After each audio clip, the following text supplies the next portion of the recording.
আসসালামু আলাইকুম এভরিওয়ান। পহেলা ফাল্গুনের শুভেচ্ছা সবাইকে। গতকালকেই গেল পহেলা ফাল্গুন, আর পহেলা ফাল্গুন উপলক্ষে আমার আজকের আয়োজন বাসন্তী পোলাও। এটাকে অনেক জায়গায় মিষ্টি পোলাও বলা হয়। পহেলা ফাল্গুন উপলক্ষে আমার হাজব্যান্ডের চ্যানেলে একটা ভিডিও গেছে, সেই ভিডিওতে খাওয়া প্রত্যেকটা খাবারের রেসিপি এক এক করে আমার চ্যানেলে আমি আপলোড করব। মশলা সমন্বয়ে রান্নার পাশাপাশি হালকা মিষ্টি ঘ্রাণ থাকে এই পোলাওর মধ্যে। আমার মতে ঝাল তরকারির সাথে দারুণ মজাদার লাগে এই মিষ্টি পোলাও খেতে। চলুন তাহলে শুরু করা যাক আমার আজকের রেসিপি বাসন্তী পোলাও। সেই জন্য একটা পাত্রে আমি 1.5 কাপ পরিমাণ চিনি গুঁড়া চাল নিয়েছি। চালগুলোকে ভালো মতো ধুয়ে পানিটাকে একদম ঝরিয়ে নিয়েছি। আপনারা এখানে চাইলে গোবিন্দভোগ কিংবা কালিজিরা চালও ব্যবহার করতে পারেন, বাসমতি চালও ব্যবহার করতে পারেন। সেক্ষেত্রে চালটাকে 15 মিনিট ভিজিয়ে রাখবেন। চালের মধ্যে দিয়ে দিচ্ছি 2 টেবিল চামচ পরিমাণ ঘি। সহজে খাঁটি ঘি তৈরির রেসিপি আমার চ্যানেলে আছে, লিঙ্কটা ডেসক্রিপশন বক্সে দেওয়া থাকবে। দিয়ে দিচ্ছি 1 চা চামচ পরিমাণ আদা বাটা। আপনারা চাইলে রসুন বাটাও ব্যবহার করতে পারেন, সেক্ষেত্রে আধা চা চামচ ব্যবহার করবেন। তারপর স্বাদমতো লবণ দিয়ে দিয়েছি, আর দিয়ে দিয়েছি 3 টেবিল চামচ পরিমাণ চিনি। এখানে চিনির পরিমাণটা আপনারা আপনাদের স্বাদ অনুযায়ী বাড়িয়ে কমিয়ে নিতে পারেন। অনেকে অনেক বেশি মিষ্টি করে খেতে পছন্দ করেন, সেক্ষেত্রে চিনির পরিমাণটা বাড়িয়ে দিতে পারেন।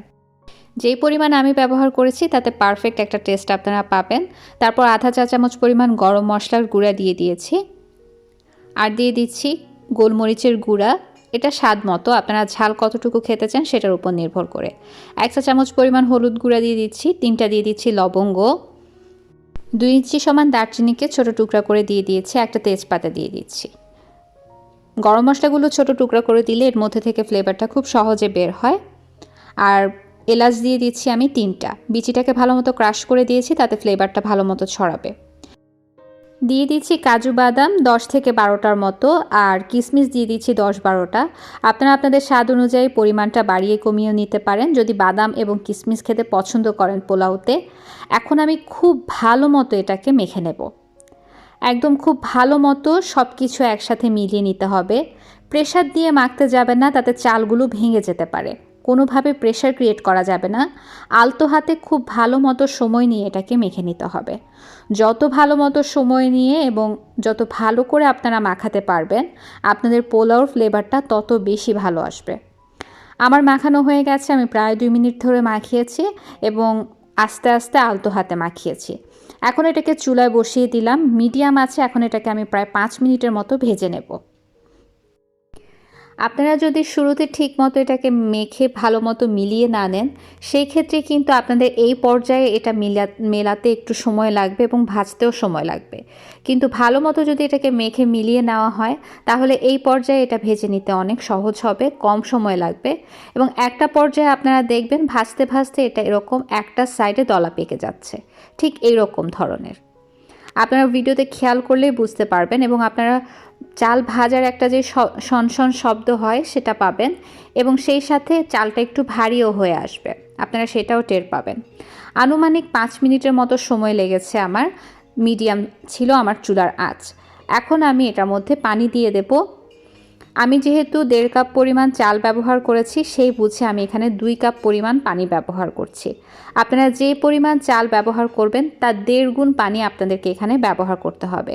কোনোভাবেই ডাবল পানি ব্যবহার করতে যাবেন না, মানে 2 গুণ পানি ব্যবহার করতে যাবেন না, তাহলে কিন্তু চালটা বেশি নরম হয়ে যাবে, ঝরঝরা পোলাওটা আর হবে না। আমি লবণটা চেক করে নিয়েছি। আপনাদের পোলাওর যে পানিটা আছে ওই পানিটা লবণাক্ত হতে হবে। আমার কাছে মনে হয়েছে লবণের পরিমাণটা কম, সেজন্য আমি আরও একটু লবণ দিয়ে নিয়েছি। পোলাও রান্নার ক্ষেত্রে যখন দেখবেন যে পানিটা লবণাক্ত হয়েছে, তখন বুঝবেন যে পোলাওতে লবণের পরিমাণটা ঠিক আছে। যখন পানিতে বলক ফুটতে শুরু করেছে, আমি চুলার আঁচটা একদম কমিয়ে দিয়েছি এবং ঢাকনা দিয়ে খুব ভালো মতো এটাকে দমে রেখে দেব। ঢাকনায় যদি কোনো ছিদ্র থাকে সেটা এভাবে বন্ধ করে দেওয়ার চেষ্টা করবেন।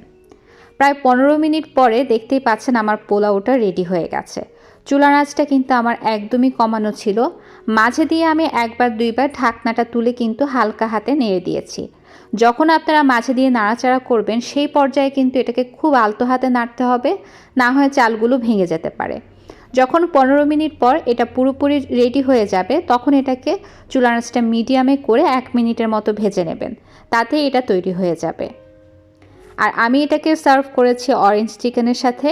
রেসিপিটা খুব শীঘ্রই আপনাদের সামনে নিয়ে আসব এবং এই অরেঞ্জ চিকেনটা আমি একটু ঝাল করে করেছি এবং দুইটার কম্বিনেশন খুবই অসাধারণ হয়েছে। আমার হাজব্যান্ডের মজার চ্যালেঞ্জ ভিডিওটা কিন্তু আমি আমার এই ভিডিও ডেসক্রিপশন বক্সে দিয়ে দিয়েছি, আপনারা চাইলে চেক করে নিতে পারেন। আজকের মতো এ পর্যন্তই। আল্লাহ হাফেজ। কিপ ওয়াচিং ভোজন বিলাস বাই আলাইসা।